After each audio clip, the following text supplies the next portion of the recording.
Shopify fees, PayPal fees, taxes, shipping, chargebacks. We're going to be talking all about hidden fees in relation to starting your hair business today. Welcome back to another podcast episode with Brittany Bundles. I am your host, and this is the Brittany Bundles podcast. On this podcast, we strive to empower people through entrepreneurship. And like I mentioned, today we're going to be talking all about hidden fees associated with starting your hair business.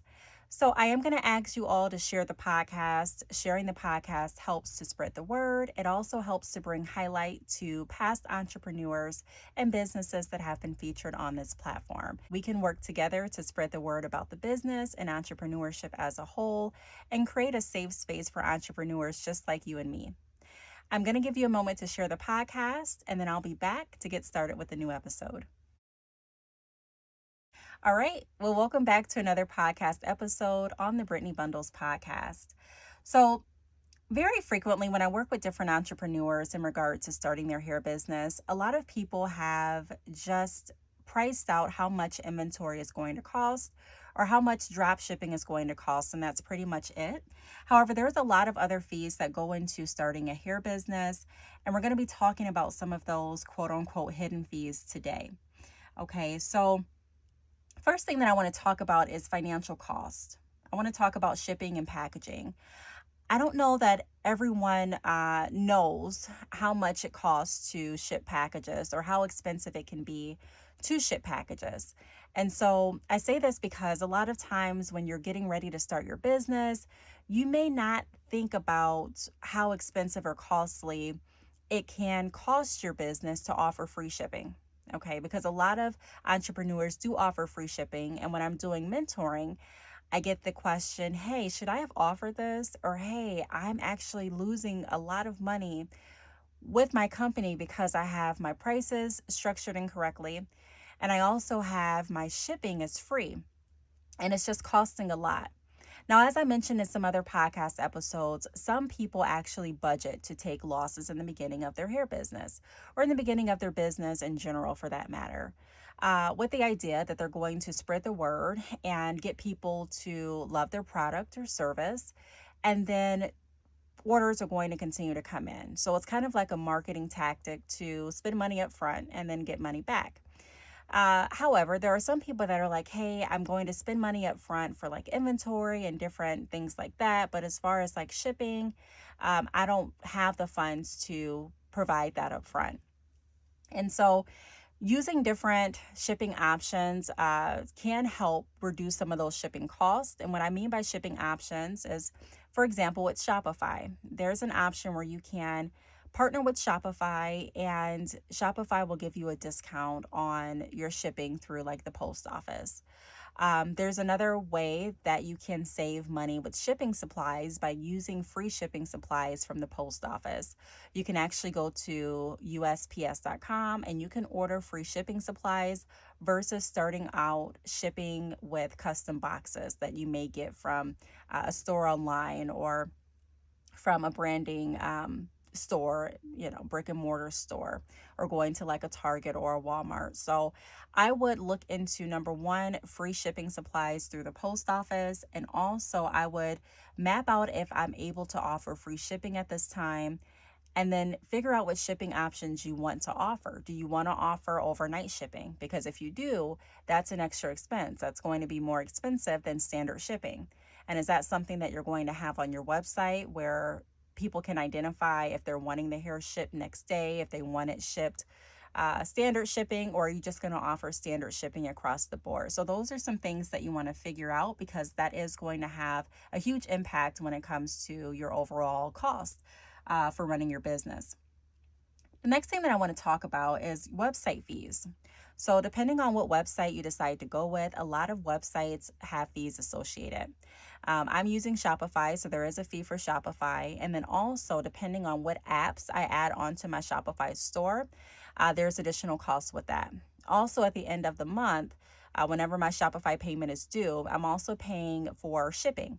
So I don't pay for shipping on each order at that time, but it's more so like a running tally that Shopify calculates for me. And then I pay out the apps that I've used. I pay Shopify for using their platform, and then I pay the shipping.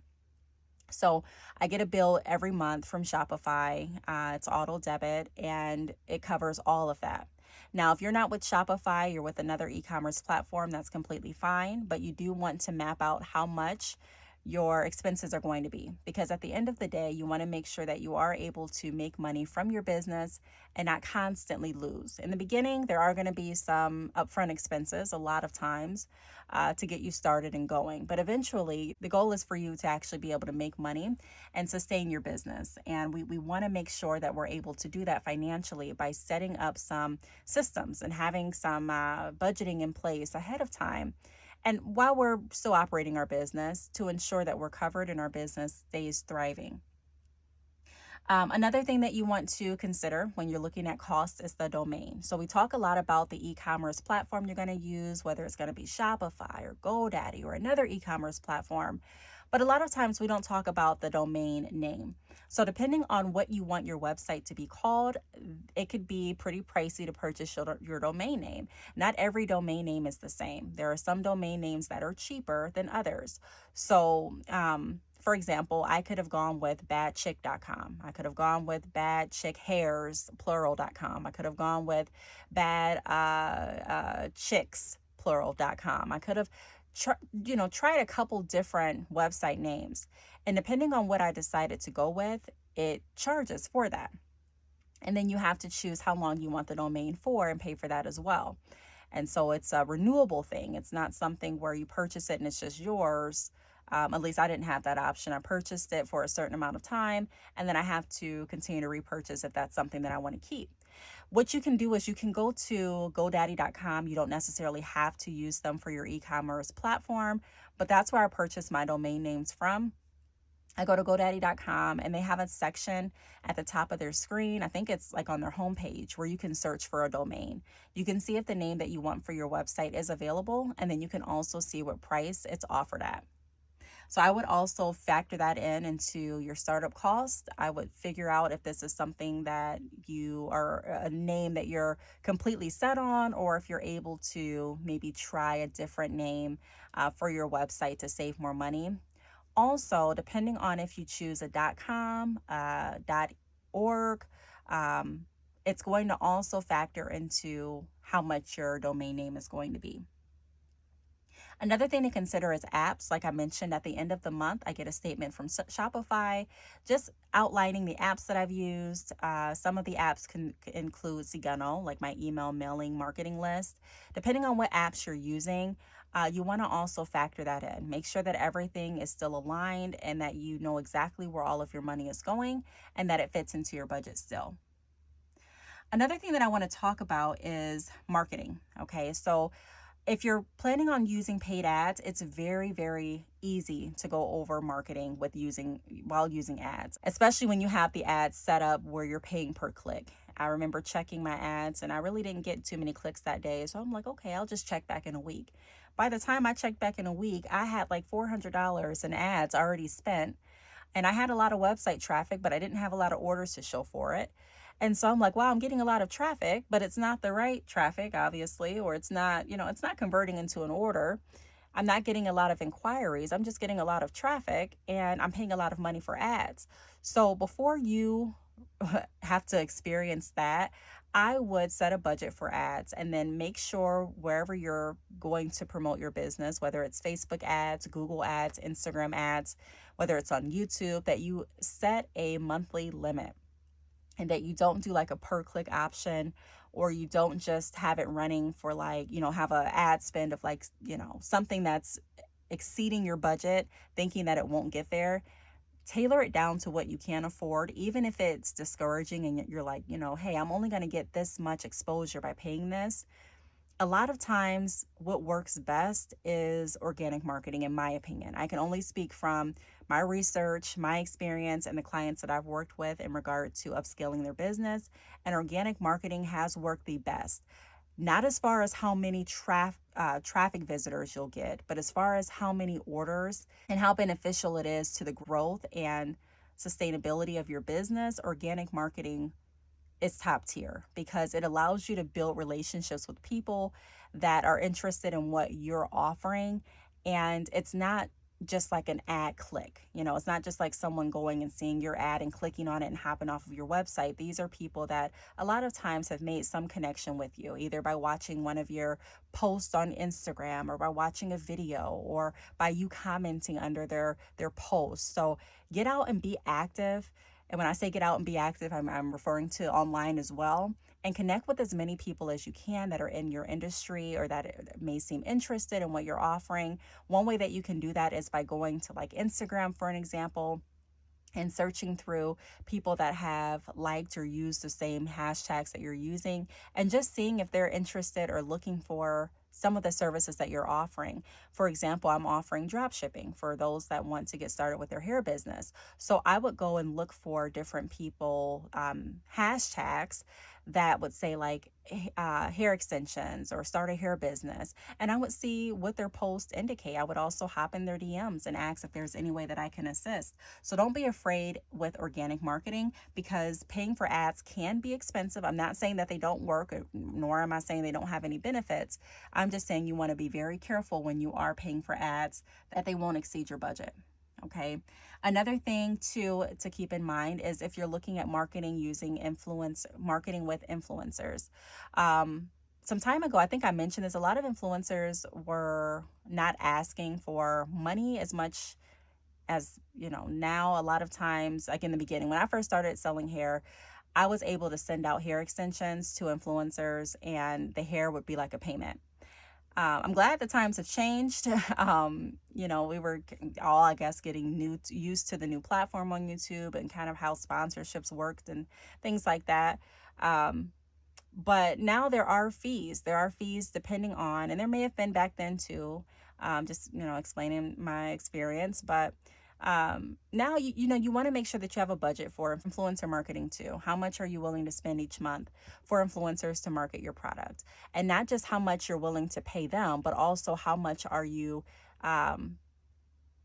paying for the inventory for them to review as well. Like how much of a loss is it going to be, and total all of that together, not just the amount that they're going to charge you, but also the amount, again, of the products that you're sending to them, and seeing if it makes sense. You want it to make sense. Look at the views that their video got, look at the traffic from your website, look at the orders, look at the inquiries, and just look at the overall picture from that specific influencer or influencer marketing in general, and seeing if it's something that you want to continue with.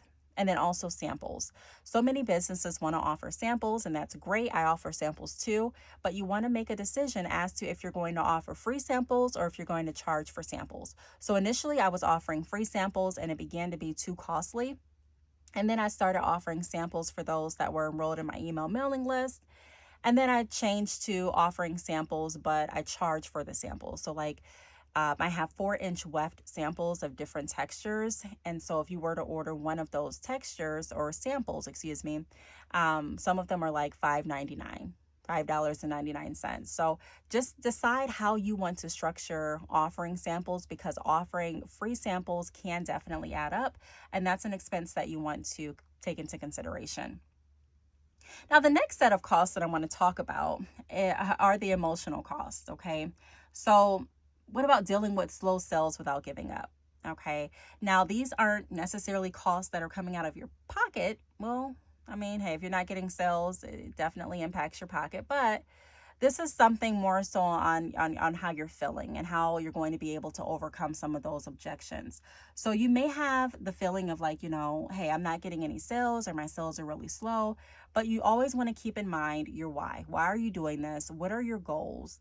And continuously remotivate yourself. Even when you don't feel like it, find a reason to do it. Why am I doing this? I'm doing this because I want to connect with more people in the industry. I'm doing this because I really want to solve a problem. I don't want people to have to work a 9 to 5. I want them to be able to have financial freedom.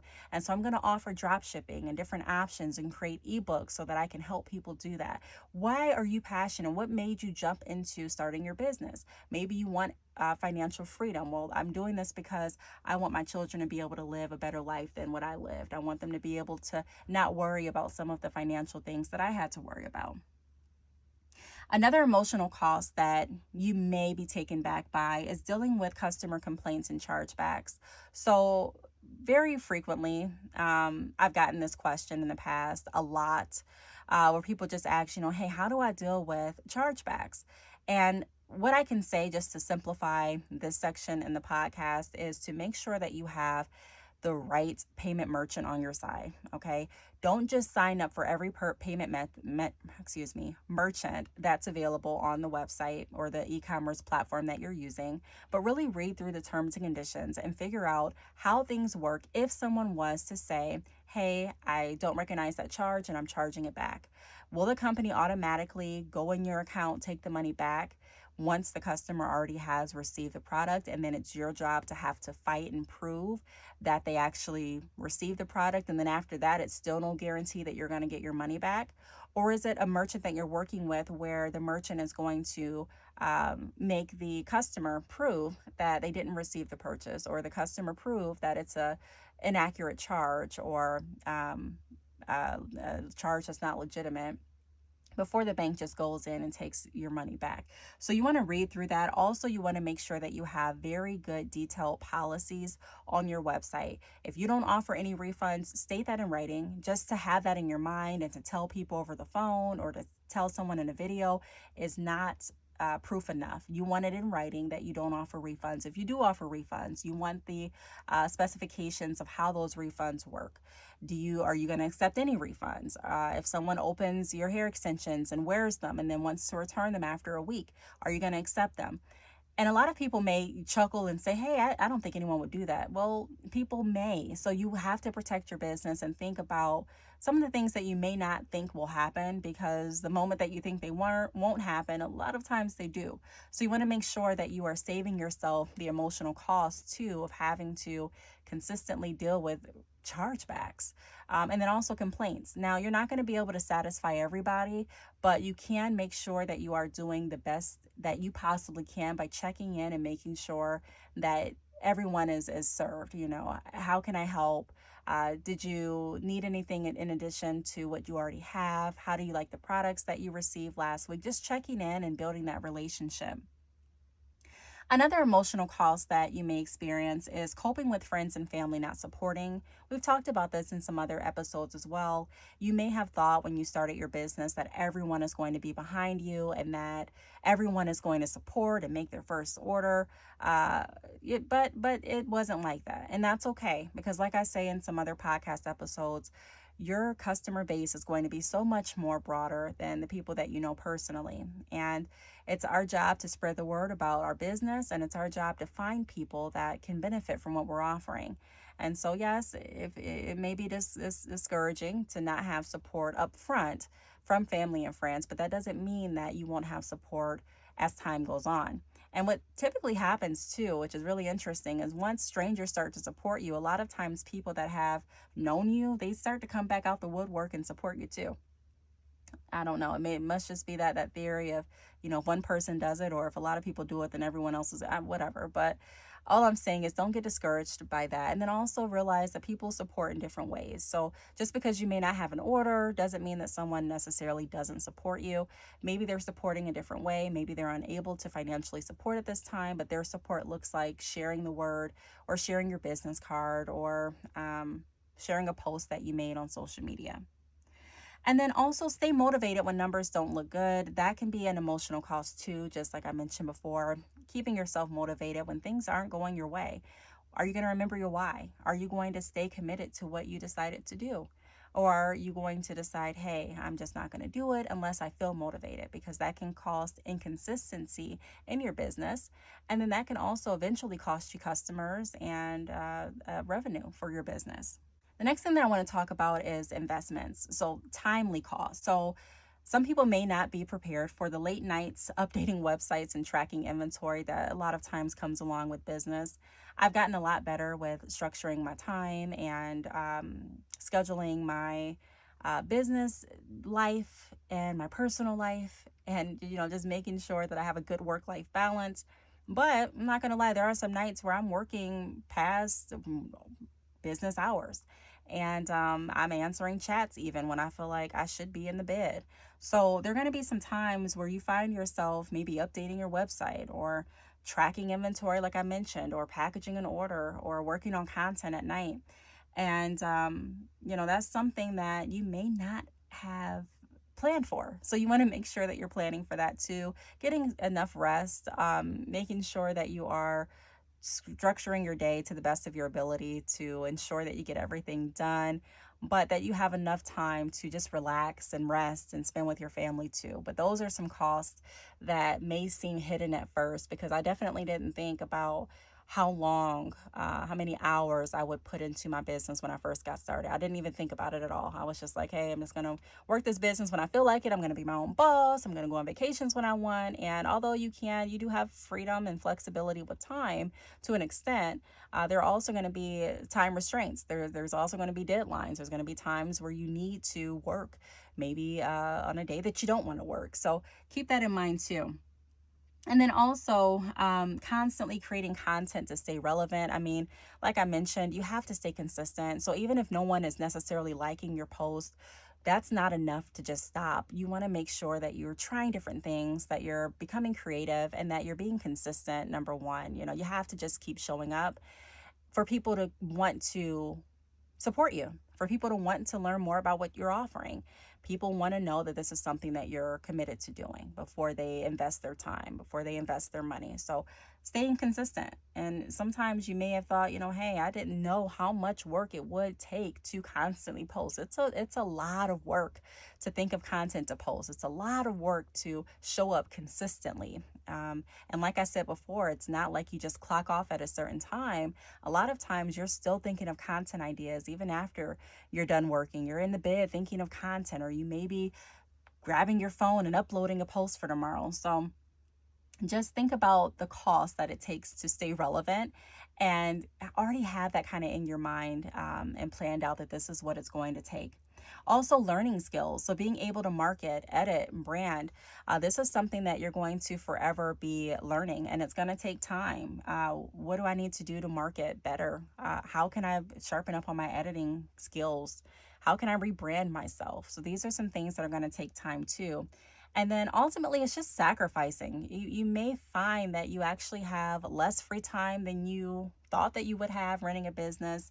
And also, it may cut out some of your social life. There may be days that your friends may be going out, family may be going out, and you may say, hey, I really want to come, but I can't. Like, I have to get my podcast uploaded today. I have to go ahead and get these orders shipped out by tomorrow. People are literally waiting on their hair. They're waiting on my service. And so you don't want to be irresponsible with people's expectations. You don't want to be irresponsible with their money, their time.